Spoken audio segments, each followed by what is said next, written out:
and welcome to Locked On Lakers for Thursday. Brian Kamenetsky, Andy Kamenetsky. The Lakers give themselves and their fans a Thanksgiving gift.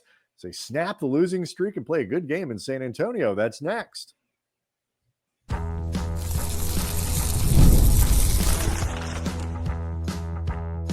You are Locked On Lakers, your daily Los Angeles Lakers podcast, part of the Locked On Podcast Network, your team every day. Thanks to everybody for making Locked On Lakers your first listen of every day, Monday through Friday. No matter how or where you get your podcasts, this one's always going to be free. It is never going to be behind a paywall. And Locked On Lakers on YouTube is where you can go hang out with over 26,000 subscribers to the channel, all of whom Andy will enjoy their Thanksgiving feasts with a little more, I don't know, enjoyment. Now the Lakers have snapped their losing streak. They beat San Antonio. The final score of that one is 119-101 on Wednesday night. I want to let everyone know that today's episode is brought to you by FanDuel. You can start the season with a big return on FanDuel. New customers can place a $5 bet. You get started with $150 in bonus bets if you win your first $5 bet. Visit FanDuel.com to get started. So this one featured a balanced effort. It featured better defense. It featured a significantly better third quarter. And it featured a major change to the starting lineup, which we will get to in a second. Dalton Knecht entering the starting five for Cam Reddish. But I mean, first and foremost, Andy, this was a game the Lakers really needed to have after three straight losses, two of which were just in the most depressing fashion possible. And it's very clear it's not just us that thought that. It was really clear they thought that, because this was, I think, beyond just performance and how balanced a performance it was, how many contributors there were. They had 7 players in double figures. This was, I thought, the best energy and activity the Lakers have shown on a sustained opening tip to end of the fourth quarter we've seen from them in a while. I mean, just like in terms of like very dogged activity. And, you know, I tweeted out a couple times during the game at Cam Brothers, also noted on Blue Sky, where we can be found as well. Like, the energy is not going to be enough to fix everything, like as a cure-all, you know, execution, game plan, all that stuff matters. But energy also is important. And frankly, the Lakers are not a good enough team to get by on an even irregular basis, much less regular basis, half-assing it when it comes to their energy and their effort, and not, I think, accepting the idea of just how hard they're going to have to play on a regular basis. And this was a game where it felt like, you know, especially on the second end of a back-to-back, third game in 4 days, where they came out determined, if not above all, certainly equal to all, we are going to play very hard. Yeah, and I think, you know, the word there is consistent, and I think, you know, first through fourth, because, you know, they certainly played better, I think, than they did even in the first halves against Denver and Phoenix. Those are pretty good halves. And, you know, you go into. I think Phoenix more than Denver, but either way. I mean, even with the Nuggets, like, you go into the half up 6 against a team that has had your number for the last couple seasons. I mean, I thought they played pretty well in that half. I mean, it's imperfect, sure. You know, Phoenix down by 2, I believe they were at the half. Yeah. Like, again, on the road, these are good performances. You want to say this one was better? I'm not going to debate the point with you. But what was clearly better was the third quarter, and that is where the Lakers. You know, I tweeted out, you know, before that third quarter started, buckle up, because you just don't know what you're going to get. And not only did the Lakers build on the lead that they had going into the half, which was 11, they built on it. I mean, they didn't lose it; they built on it. Well, they also they withstood and I mean, this I think is really important. They withstood San Antonio getting back into it. San Antonio got the lead down to 4 at one point. Like, they took a few punches from San Antonio and didn't just punch back. You know, they put themselves back into very solid control of the game. Yep. And so, never really gave it up. They won all 4 quarters. Talk about just one of sort of these little indications of the team performing in a pretty significant way. You win again all 4 quarters against.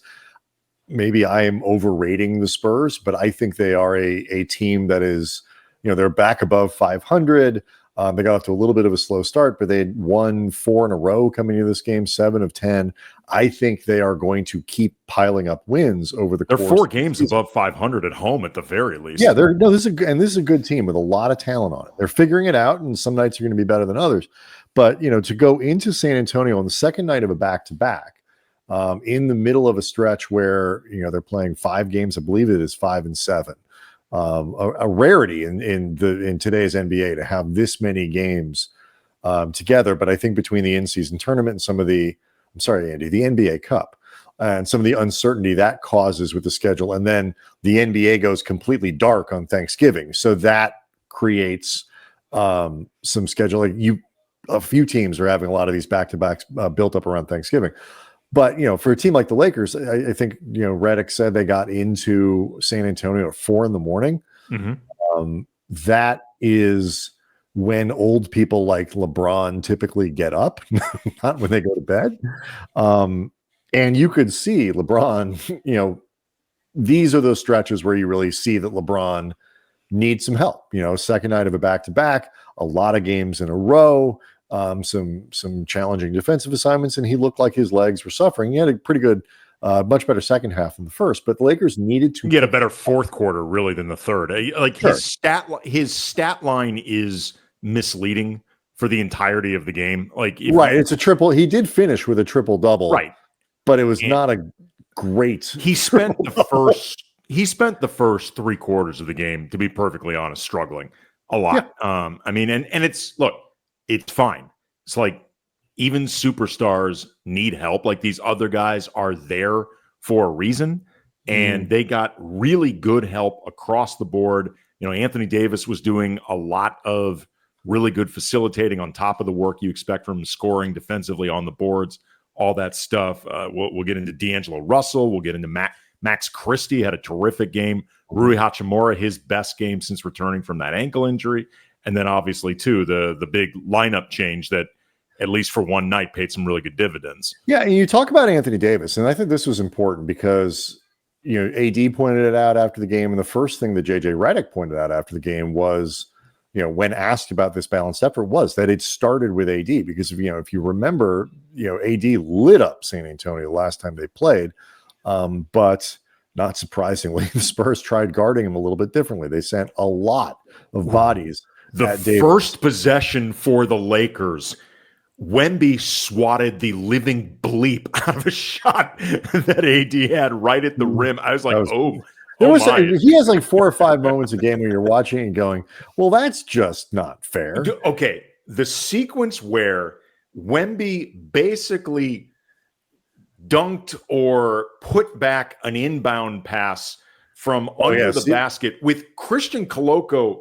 They run that play all the time where they just sort of throw it near the rim and Wemby just kind of bats it into the. But doing that with a 7-footer, not just guarding him, but like in his jersey, like Coloco was borderline fouling him on that play, and he still did it. It was like cartoonish ridiculous. He makes very tall people, Christian Coloco, Anthony Davis, essentially 7 feet tall human beings, look short.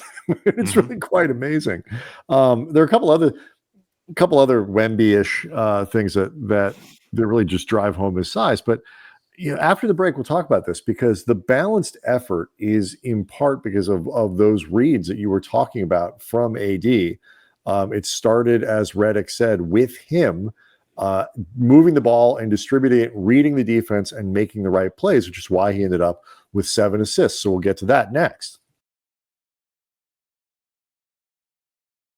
Locked On Lakers is brought to you by FanDuel. Tackle the NFL action with FanDuel, America's #1 sportsbook. Right now, new customers can bet just $5, and you get $150 back in bonus bets if you win. So just take a very low stakes, obvious pick, $5. Boom. There's your bonus bets. And the FanDuel Sportsbook app gives you everything you need to place live bets on the NFL all in one place, and they can help you with your decision making. Let's just say like you're watching a game and it feels like you are sensing everything before it happens, a big touchdown pass, big pivotal turnover, sack, whatever, but you just want to confirm your hunches. You can check out the latest stats and view live play-by-play, so much more on the same page where you place your bets. So it's all that info streamlined. Visit FanDuel.com to join today. Again, you get started with $150 in bonus bets if you win your first $5 bet. That's it.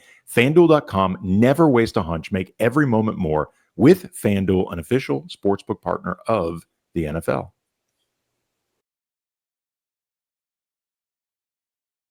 So with the Spurs, Andy, defending the Lakers differently, really primarily with what they did with Anthony Davis, like they needed other guys to step up. AD made the plays, he made the reads, and he got everybody involved, but it doesn't matter if other guys aren't stepping up and making shots.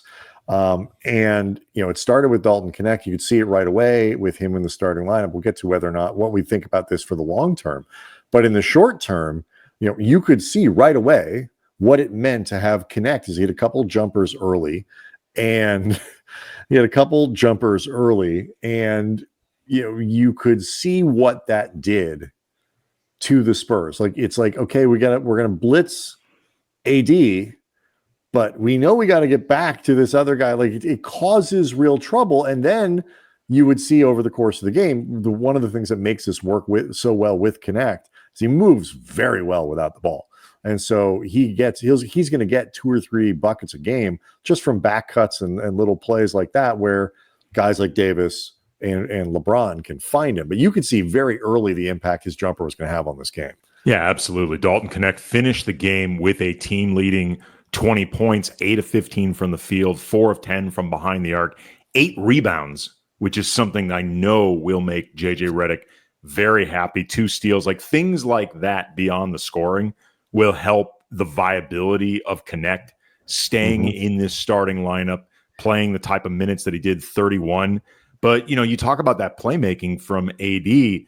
I thought he and Rui played extremely well off each other. Mentioned Rui had the best game since returning from that ankle injury, 16 points, 5 of 9 from the field, hit 2 threes, 5 boards. He's another guy whose life is going to be made immensely easier with the floor spacing that Knecht provides.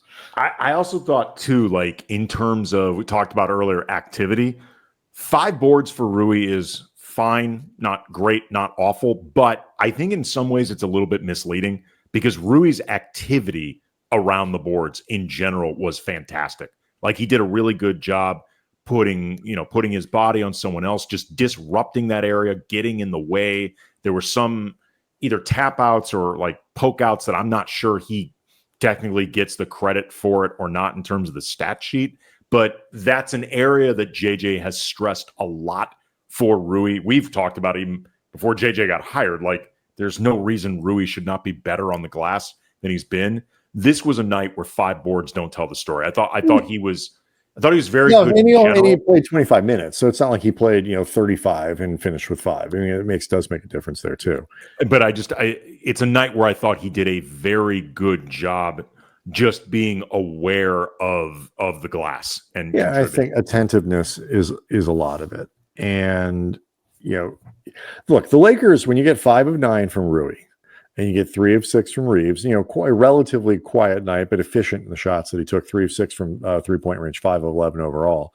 You get 4 of 10 from 3-point range from Knecht. You get 3 of 6 from Russell, 7 of 11 from the floor overall. You get 4 of 6 from the floor for Christie. When the Lakers get these kinds of efficient offensive performances, shot 48 of 90 for 90 overall, obviously above 50%. 13 of 34 from 3-point range, made all 10 of their free throws. Like this activity, effort, attention to detail, paying attention to you were screaming about this earlier in the week that, play a little more physically. Don't be afraid to foul Mike Trudell as the team was coming out of the locker room. So he talked to Scotty Brooks, the Lakers assistant coach. And one of the things he was happy about, Lakers had some fouls. They were fouling a little bit. And, as a byproduct of playing a little bit more physically. Yes. I texted you about that. I was like, Scott Brooks loves the fouls. And he obviously listens to the podcast because, like, do you want to play winning basketball or don't you? I get it. But, like those kinds of things, if you get, a little activity, a little more effort, a little more physicality, a little more willingness to pick up a foul, something like that. I love D'Lo's little mix up with Chris Paul, where he got a little, CP did the CP thing where he gets, the arm up in D'Lo's neck or whatever. And Russell hit him with a shoulder. And it's like, it wasn't a tee. It wasn't something that was going to start a fight, but it was a little signal like, okay, we're not doing that. Like, I think the refs by now, like, just assume, all right, we didn't catch the first part of it, but we know Chris Paul did something. Like, he did, but also too, but like D'Lo fouled him in a way that you're just going to get the foul. And no, of course. But I'm just saying, like, I think they didn't bother reviewing. They're like, dude, we've now done this for like 18 years with Chris Paul. We know something happened. It's not like D'Lo is a dude that's out there like physically mixing it up on a regular basis. And I think that's the other half of it is like, do we really think that Chris Paul and D'Angelo Russell are going to get into a fight? Like, really?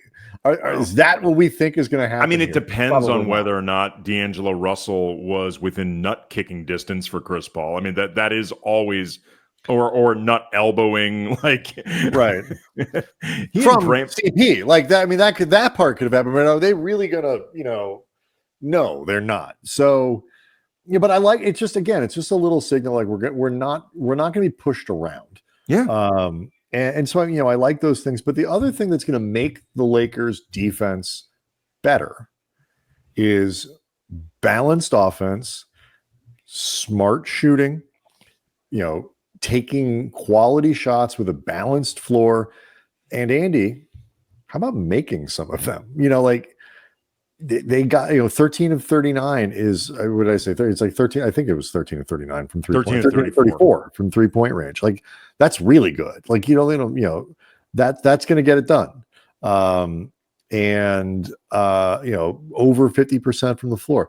You're taking shots. San Antonio's taking the ball out of the basket.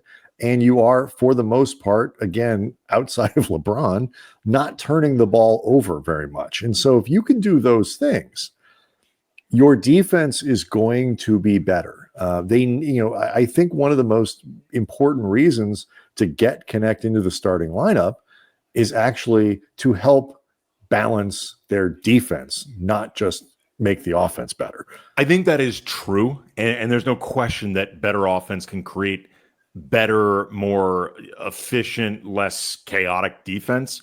But some of this too, to be honest, was, I talked about activity at the top of the show, like the determination to get back. Oh yeah, you got to play hard. No, yeah, but sure. Case in point, the Lakers turned the ball over 13 times in this game, but only gave up 13 points off those turnovers.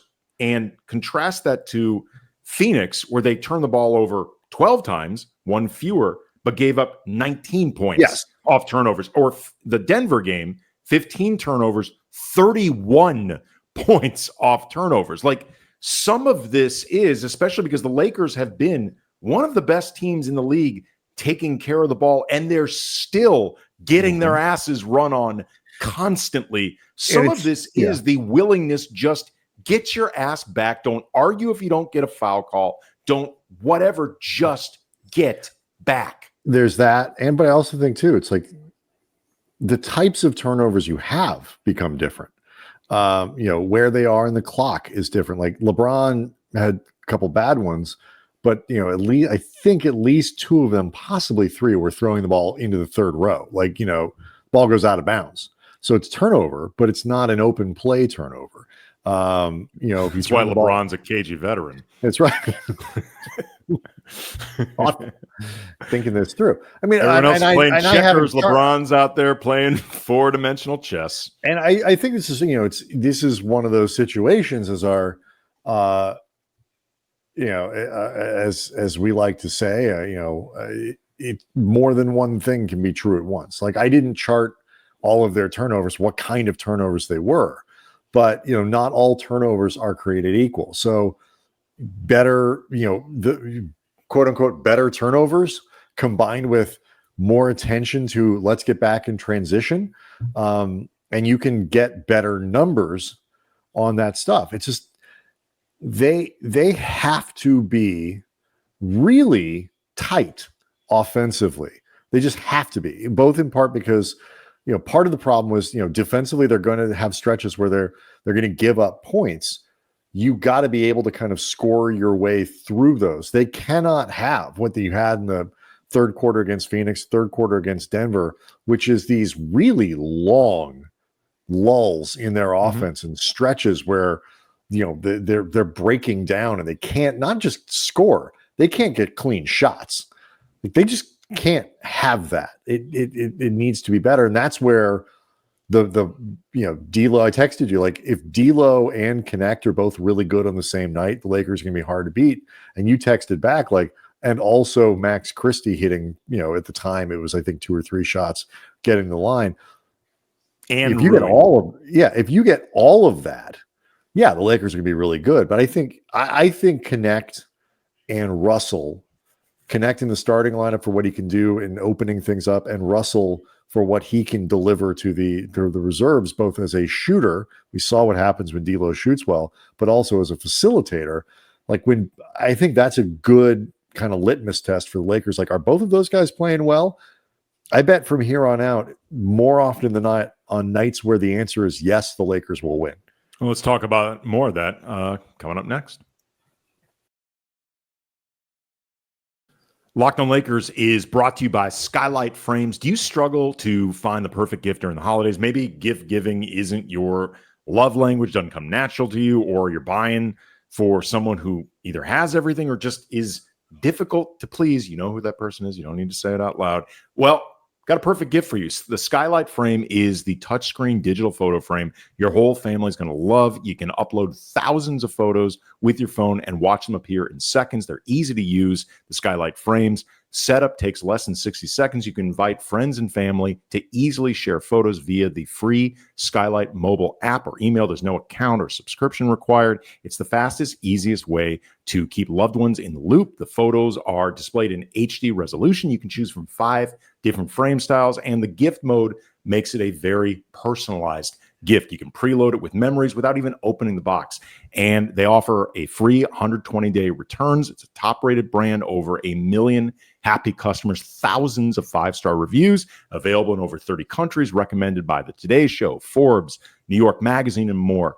And as of now, right now, a special limited time offer for our listeners. You can get $20 off your purchase of a Skylight Frame when you go to skylightframe.com/NBA. That's SKYLIGHTFRAME.com/NBA.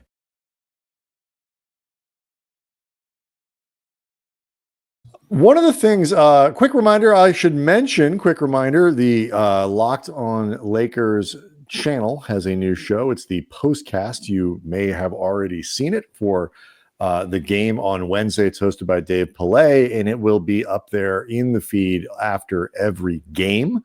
So just on game days, but that's, every other day, basically. And also, too, you should go and sign up for the Locked on Lakers newsletter that will have all of this show delivered to you on a daily basis, and it just drops it right in your inbox. Go to lockedondaily.com, click on Locked on Lakers, and you have a newsletter. So JJ Redick, when asked about Dalton Knecht and what got him in the starting lineup, he talked about, we're not quite deep enough to have like really meaningful sample sizes, but we're in contact with the analytics guys a lot.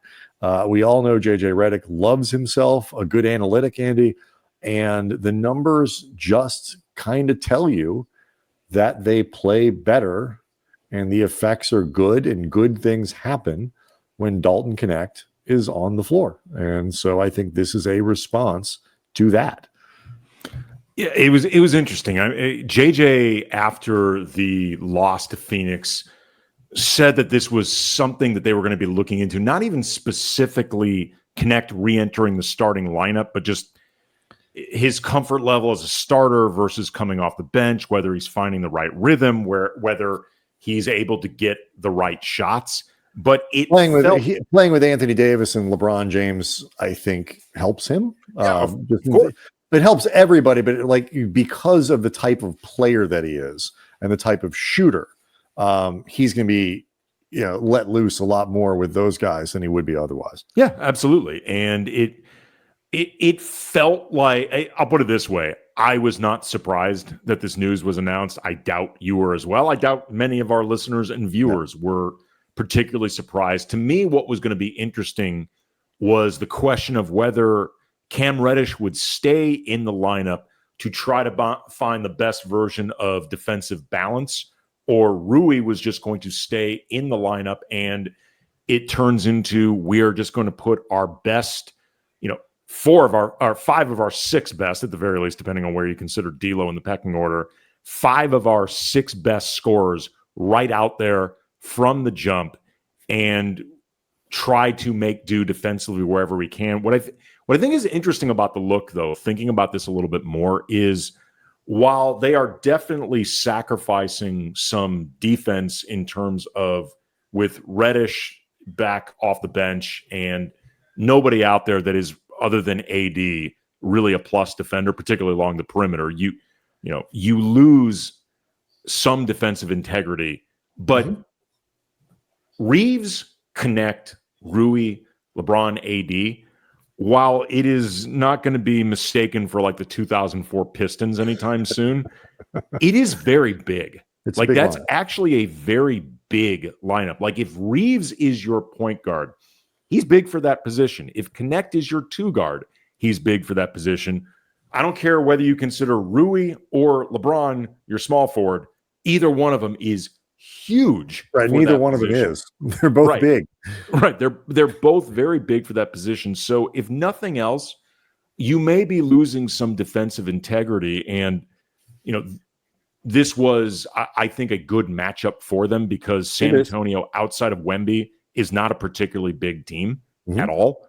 But you do at least maintain some size in this exchange. And then, again, just what Knecht can do for the entire offense, just with that shooting being real, it makes life easier for a lot of different people. And it'll be interesting on Friday, for example. Lakers are playing the Thunder at home. So, obviously they'll get to eat Thanksgiving at home, and that meal will taste a lot better having won this game.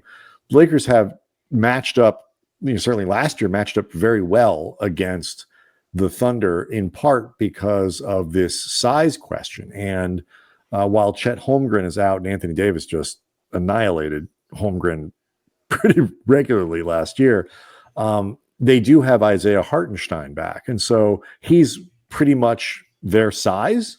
But I'm very interested to see what happens with that matchup, just because he at least is a conventionally large. I mean, obviously Victor Wembanyama is as tall a body as you're going to find in the NBA, but he's not necessarily a big body, if you understand the distinction. He is not a physical bruiser.